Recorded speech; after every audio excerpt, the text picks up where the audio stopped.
Hi friends, എല്ലാവർക്കും നമസ്കാരം. ഇന്നേക്ക് കേരളയിലെ ട്രഡീഷണൽ പലഹാരമായ ശർക്കര വരട്ടിയുടെ റെസിപ്പി தான் உங்களுக்காக நான் ஷேர் பண்ண போகிறேன். நல்ல ஸ்வீட்டும் டேஸ்டியுമായ இந்த ശർക്കര വരട്ടി ஓணம் பண்டிகையில் எல்லா வீடுகளிலும் செய்வாங்க. அது மட்டுமல்ல, நம்ம கல்யாண விருந்துகளிலும் இந்த ശർക്കര വരട്ടി சர்வ் பண்ணுவாங்க. நேந்திரக்காய் ஃப்ரை பண்ணி வெள்ளத்தில் வரட்டி எடுக்கிறதுனால தான் இதுக்கு சர்க்கரை வரட்டி என்று பேர். சர்க்கரை என்று தான் வெள்ளத்துக்கு மலையாளத்தில் பேர். நல்ல கிறிஸ்பியான இந்த சர்க்கரை வரட்டி கரெக்டாக ஸ்டோர் பண்ணி வச்சுருந்தா ரொம்ப நாள் கெட்டு போகாமல் அப்படியே இருக்கும். நம்ம ரிலேட்டிவ்ஸுக்கும் பசங்களுக்கும் ഒക്കെ ஹாஸ்டலிலோ ஃபாரின் கண்ட்ரீஸிலோ ഒക്കെ தைரியமாக நமக்கு கொடுத்து விடலாம்.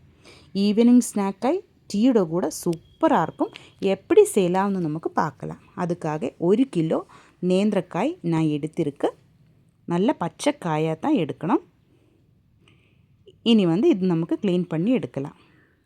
அதுக்கு முன்னே ஒரு பழைய பாத்திரத்தில் கொஞ்சம் தண்ணியிலேக்கு உப்பு போட்டு நல்லா மிக்ஸ் பண்ணி எடுக்கலாம். இனி நம்ம காயை கட் பண்ணுற கத்தியும் நம்ம கையும் இந்த தண்ணியில் வாஷ் பண்ணி எடுக்கணும். அது நம்ம கையிலும் கத்தியிலும் நேந்திரக்காயோட கரை ஆகாமல் இருக்கிறதுக்காக தான் இந்த மாதிரி செய்கிறேன். இனி காயை க்ளீன் பண்ணி எடுக்கலாம். தோல் மாற்றி எடுக்கலாம். ஈஸியாக இருக்கும். இதே மாதிரி ஒன்று வரைஞ்சதுக்கப்புறமா நம்ம கை வச்சு 2 சைடில் நின்றும் தோல் சீக்கிரம் மாற்றி எடுக்கலாம். இந்த தோல் வேஸ்ட்டில் போட தேவையில்லை. இது நமக்கு சூப்பர் டேஸ்ட்டில் ஒரு பொரியல் பண்ணி எடுக்கலாம். அது எப்படி செய்வேன்னு உங்களுக்கு நான் காமிச்சு தரேன். உடனே நான் வீடியோ ஷேர் பண்ணுறேன் உங்களுக்காக. இது நமக்கு இன்னொரு பையிலேக்கு மாற்றி வைக்கலாம். இந்த மாதிரி எல்லா காயும் நமக்கு க்ளீன் பண்ணியதுக்கப்புறமா உப்பு தண்ணியில் போட்டு வைக்கலாம். அப்புறமா இந்த காயை 2ஆக கட் பண்ணி அப்புறம் திருப்பி இந்த மாதிரி ரவுண்டாக கட் பண்ணி எடுக்கணும். பாருங்கள், இந்த சைஸில் தான் கட் பண்ணி எடுக்கணும். இப்படி தான். இது 2-3 தடவை தண்ணியில் நல்லா வாஷ் பண்ணியதுக்கப்புறமா இன்னொரு பாத்திரத்திலேக்கு மாற்றிக்கலாம். பாருங்கள், இது மாதிரி. என்னோடய கையை பாருங்கள், கையில் கொஞ்சம் கூட கரை இல்லை. நம்ம உப்பு தண்ணியில் வாஷ் பண்ணியதுனால தான். இனி ஒரு கடாயிலேக்கு 2 கப்பு வெல்லம், 1/2 கப்பு தண்ணி ஊற்றி பானி ஆக்கி எடுக்கலாம். இது அப்படியே இருக்கட்டும். இந்த டைமில் இந்த கப்பில் 1/2 கப்பு அரிசி, நம்ம சாப்பாடு செய்கிற அரிசி தான். நீங்கள் என்ன அரிசியில் சாப்பாடு செய்கிறதோ அதே அரிசி எடுத்துக்கோங்க. அது நல்லா ஃப்ரை பண்ணி எடுக்கலாம். தீஞ்சு போகாமல் பார்க்கணும். லோ ஃப்ளேமில் வச்சு இந்த மாதிரி ஃப்ரை பண்ணி எடுக்கலாம். அது ஒரு தட்டிலேக்கு மாற்றி ஆறதுக்காக விடலாம். இனி கடாய் அடுப்பிலேக்கு வச்சு எண்ணெய் ஊற்றி ஃப்ரை பண்ணி எடுக்கலாம். நல்லா கலரி விடணும். மீடியம் ஃப்ளேமில் வச்சு தான் ஃப்ரை பண்ணி எடுக்கணும்.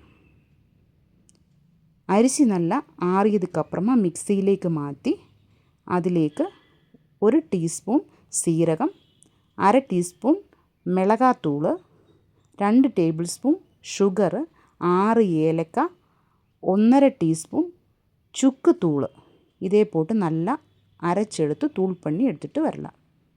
இந்த டைமில் இடையில் நம்மளை இந்த மாதிரி கலரி விட்டுட்டே இருக்கணும். இது சீக்கிரமாக ஃப்ரை ஆகி வராது. இடையில் நம்ம ஒரு பீஸ் எடுத்து பார்க்கணும். நல்லா கிறிஸ்பி ஆகிட்டு வரணும். பாருங்கள், இது வெந்து வந்துடுச்சு, ஆனால் கிறிஸ்பி ஆகலை. இந்த மாதிரி இடையில் நம்ம சாப்பிட்டு பார்க்கணும். நல்லா கிறிஸ்பி ஆகிட்டு வரும்போது கரெக்டு பாகமாகி என்ன தான் அர்த்தம்.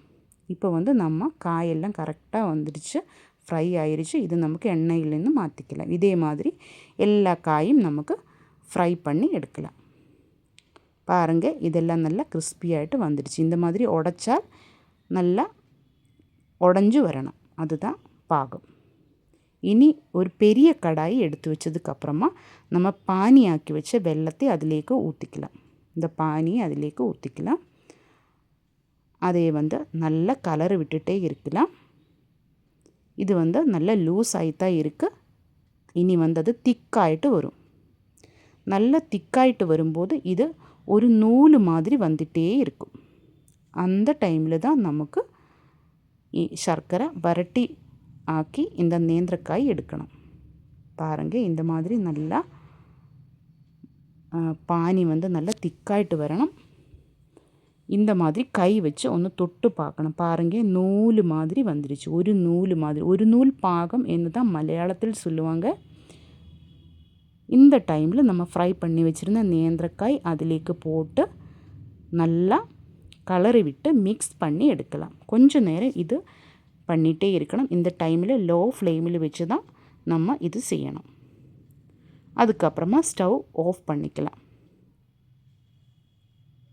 இப்படி எல்லா காயிலும் இந்த பானி மிக்ஸ் ஆகணும். ஆறியதுக்கப்புறமா நம்ம எடுத்து வச்சுருந்த தூள், அரிசி மாவிൻ്റെ தூள் அது நமக்கு போட்டுக்கலாம். அந்த சுக்கு, ஏலக்காய், சீரகம் எல்லாம் ഇതിലേക്ക് நல்லா பிடிக்கணும். கொஞ்சம் கொஞ்சமாக தான் ஊற்றி போட்டு നമ്മൾ இந்த மாதிரி மிக்ஸ் பண்ணி எடுக்கணும். இந்த மாதிரி நம்ம தூள் பண்ணி வச்சுருந்தா அந்த அரிசி மாவு எல்லாத்தையும் போட்டு நல்லா கலரி விட்டு மிக்ஸ் பண்ணி எடுக்கணும். ஒட்டுக்கா போடக்கூடாது, கொஞ்சம் கொஞ்சமாக தான் சேர்த்து செய்யணும். நல்ல டேஸ்ட்டாக இருக்கும். இது ஆறியதுக்கப்புறமா ஒரு ஏர்டைட் கண்டெய்னரில் போட்டு வச்சுருந்தா ரொம்ப நாள் கெட்டு போகாமல் அப்படியே இருக்கும். நான் சொன்ன மாதிரி நமக்கு பசங்களுக்கும் ரிலேட்டிவ்ஸுக்கும் எல்லாம் தூரத்தில் இருக்கிறவங்களுக்கெல்லாம் கொடுத்து விடலாம். நல்ல டேஸ்ட்டாக இருக்கும். ஈவினிங் ஸ்நாக்காயிட்டெல்லாம் சாப்பிடலாம். நம்ம சூப்பர் டேஸ்ட்டில் கேரளா ஸ்டைல் சர்க்கரை வரட்டி ரெடி ஆயிருக்கு. இந்த வீடியோ உங்களுக்கு பிடிச்சிருந்தா கண்டிப்பாக சேனல் சப்ஸ்கிரைப் பண்ணுங்கள், லைக் பண்ணுங்கள், ஷேர் பண்ணுங்கள், கமெண்ட் பண்ணுங்கள். நம்ம இன்னொரு பாத்திரத்திലേക്ക് மாற்றிட்டே இருக்கு. இது இப்படியே ஒன்னொன்னில் ஒட்டாமல் இப்படி தான் இருக்கணும்.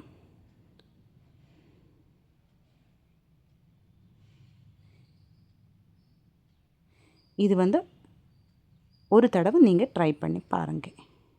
தேங்க்யூ.